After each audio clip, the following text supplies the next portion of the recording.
was born in Luanda, Angola, and I moved to Australia when I was 5 years old, and I grew up in Perth. I moved to Sydney about nearly 4 years ago now. When my family first moved to Australia, it was very hard because none of us could speak English, and having to go to school and having to make friends was really difficult, but I guess that's what's beautiful about it. Learning how to relate to people without words is a really beautiful thing. And it was really difficult for my mother, it was really difficult for our entire family, but it made us stronger, and we loved Australia straight away. It was something that my mother really wanted for us. She wanted to raise us in a country that had more opportunities, and she always made sure that we were very grateful for everything that we had, which was education and food on the table and peace.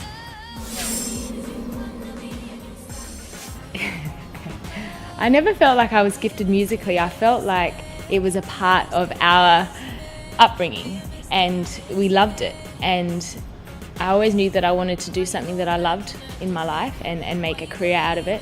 And I love music, and we were always around it. We were always singing at home, we were always dancing at home. My mother, that's all we had. So we made the most of it, and both my brothers are creative and musical as well, and it was part of our upbringing. So that's more so why we just continued doing it.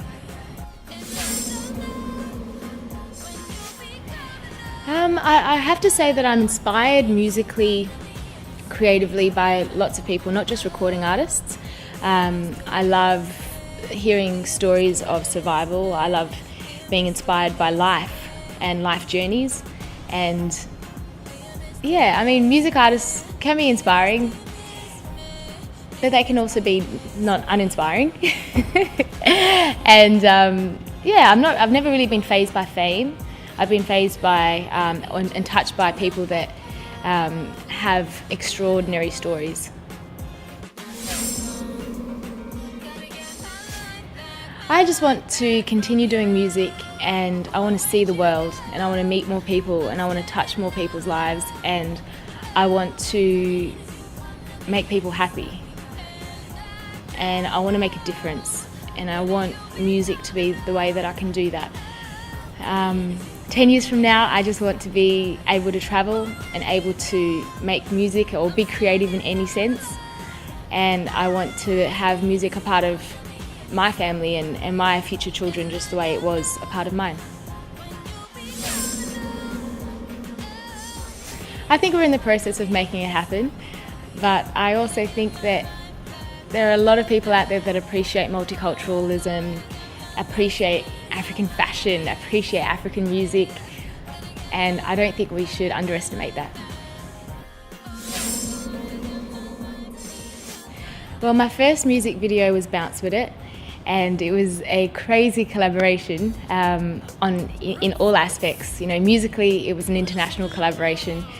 We had Red Fox, who lives in New York, originally from Jamaica. We had the producer Taddy P, who is from Jamaica, and myself, an African-Australian recording artist, and it was insane. I actually didn't think it was going to happen, but it did.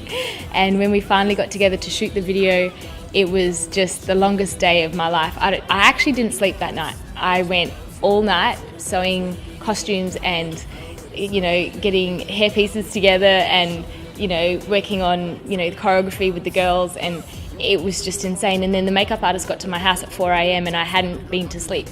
And I was the first in the makeup chair because I was first to be on set. So I, started at 6 a.m. and I have never been so burnt in my life. I was covered in baby oil for about 8 hours in the Australian scorching sun, and I didn't even realise until the next day where I had severe sunstroke. It was amazing. The girls worked really hard. I had, the dancers there, the dance crew, and they just went hard. It's not easy dancing in the sun, in baby oil, dehydrated, and in sand. So you can imagine everyone's legs were just burning the next day. It was creative as far as musically. It was creative with dance and bringing that Afro dancehall genre to, you know, commercial, a commercial Australian audience. And it was hard work, but it was worth it, and I'm so glad that I did that as my first single, and it was a great crossover for me because everyone had known me as this dancer and entertainer, but didn't really know me as a musician and as an artist. And when people found out that I wrote the track, they were like, "Why? She writes music too?" My second music video, I wanted to do something a little bit more low-key, show a little bit more of who I am, and so obviously I'd written the song in 5 minutes, and then, you know, I got the right producers on board, and then, you know, just listening to the song, I wanted it to be beautiful, and I wanted it to be multicultural. And there was a friend of mine, Miguel, and he's actually Angolan, and the only Angolan I've met here in Sydney. So I asked him to be in it, and he's just delightful. And so, you know, I asked him to do the video shoot, and, you know, we didn't really know each other that well, but we had to, you know, be in love, and that was hard work, not. And so yeah, we just literally, it was very relaxed, you know, it was a 1-camera shoot, it was a 4-member crew, and we went down to the beach, and we just, you know, I used my acting skills, I guess, and we just had fun, and I tried to feel the song and tried to convey the story of this amazing love that was lost, and then he returns. But you know how us girls do, we move on. I am a happy person, and everyone that meets me, I don't know, there's always this confusion of, are you genuinely that happy? But I actually am, you know, generally when people first meet me, it's usually when I'm doing something that I love. And I love, you know, singing, dancing, being creative, and so I'm generally a happy person. I don't really get angry, I get very committed. And when things don't go the way that I'd like them to, that can be a challenge, because I work really, really hard and I don't stop. I'm someone I will work and keep going and just keep, I aim for the stars, and I guess I expect everyone around me to have the same sort of commitment and drive, and sometimes that can be challenging because not everybody wants the same thing. But for me, I just want to reach a point where I go, wow, I did that. And that can be tiring for people around me, but I just keep going.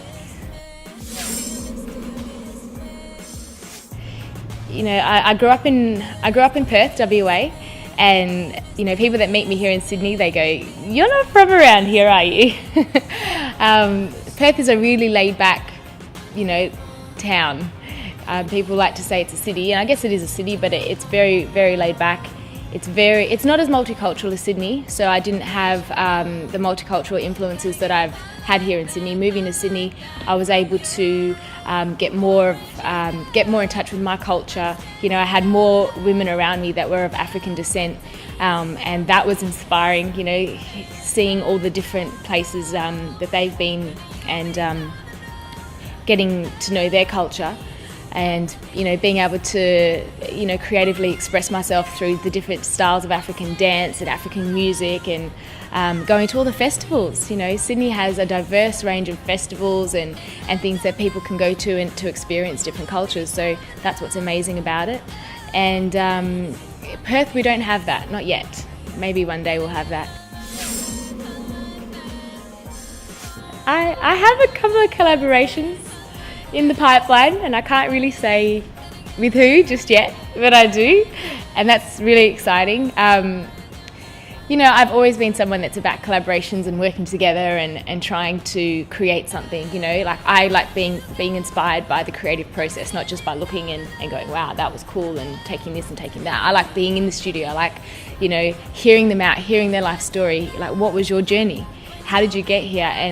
And how can I be influenced by that?